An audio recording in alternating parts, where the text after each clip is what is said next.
Hello friends, मैं हूं शिवम कुमार और हम आज बात करेंगे 1773 ईस्वी के रेगुलेटिंग एक्ट के विषय में। सबसे पहले आप चैनल को सब्सक्राइब कर दीजिए ताकि हमारे आने वाले सभी वीडियोज़ आप तक पहुंच सकें और बेल आइकॉन को दबा दीजिए।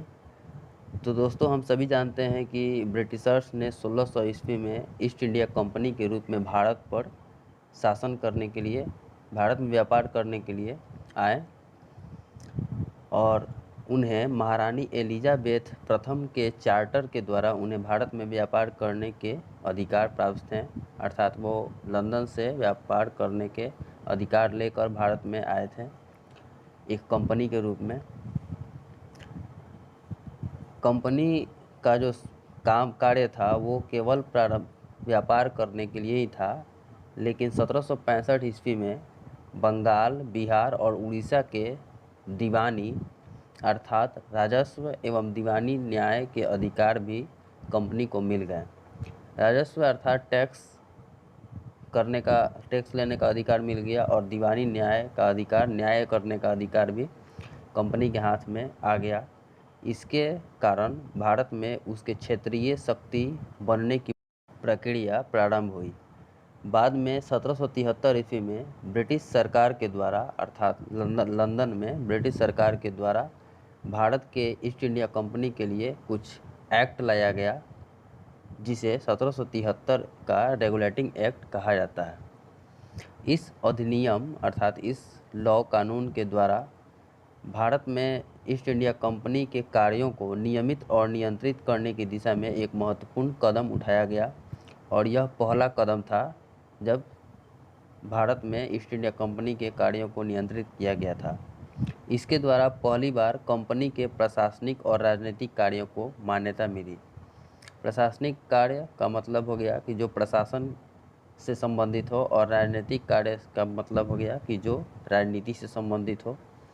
तो उसको ईस्ट इंडिया कंपनी के कार्यों को ब्रिटिश सरकार द्वारा मान्यता दिया गया और इसके द्वारा भारत में केंद्रीय प्रशासन की नींव रखी गई। भारत में एक केंद्रीय प्रशासन बनाया गया। तो आइए हम समझते हैं 1773 के रेगुलेटिंग एक्ट के कुछ विशेषताओं के विषय में। इस अधिनियम के द्वारा बंगाल के गवर्नर को, जो बंगाल के गवर्नर थे, उन्हें गवर्नर जनरल पद का नाम दे दिया गया एवं उनकी सहायता के लिए एक 4 सदस्यीय अर्थात एक ऐसा कमेटी बनाया गया, 4 सदस्यीय कार्यकारी परिषद का गठन किया गया। अर्थात एक ऐसा कमेटी बनाया गया जिसमें 4 सदस्य थे और वो ही गवर्नर जनरल को सलाह देते थे, उनके कार्य करते थे। और ऐसे पहले जो गवर्नर थे, गवर्नर जनरल बने, उनका नाम था लॉर्ड वारेन हेस्टिंग्स। इसके द्वारा मद्रास एवं बम्बई के जो गवर्नर थे वो बाद में बंगाल के गवर्नर जनरल के अधीन हो गए, जबकि पहले सभी प्रेसिडेंसियों के गवर्नर जो थे एक दूसरे से अलग होते थे और स्वतंत्र होते थे। इस अधिनियम के अंतर्गत कलकत्ता में, पश्चिम बंगाल में कलकत्ता में 1774 ईस्वी में एक उच्चतम न्यायालय की स्थापना की गई, जिसमें मुख्य न्यायाधीश और 3 अन्य न्यायाधीश थे। न्यायाधीश जिसका सभी जानते हैं, जज।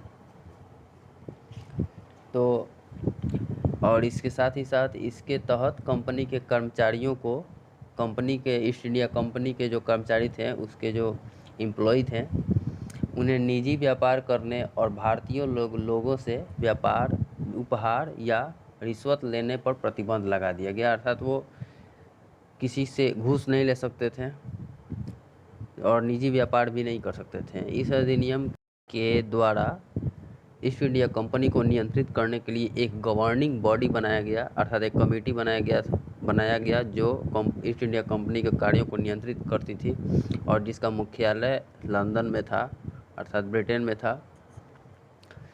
और इसे भारत में इसके राजस्व अर्थात टैक्स, नागरिक और सैन्य मामलों की जो जानकारी थी वो ब्रिटिश सरकार को देना आवश्यक कर दिया गया था। तो दोस्तों, ये थी 1773 ईस्वी के रेगुलेटिंग एक्ट के विषय में एक छोटी सी जानकारी। उम्मीद है आपको पसंद आई होगी और अगर पसंद आई है तो अपने दोस्तों के साथ शेयर कीजिए। Thank you.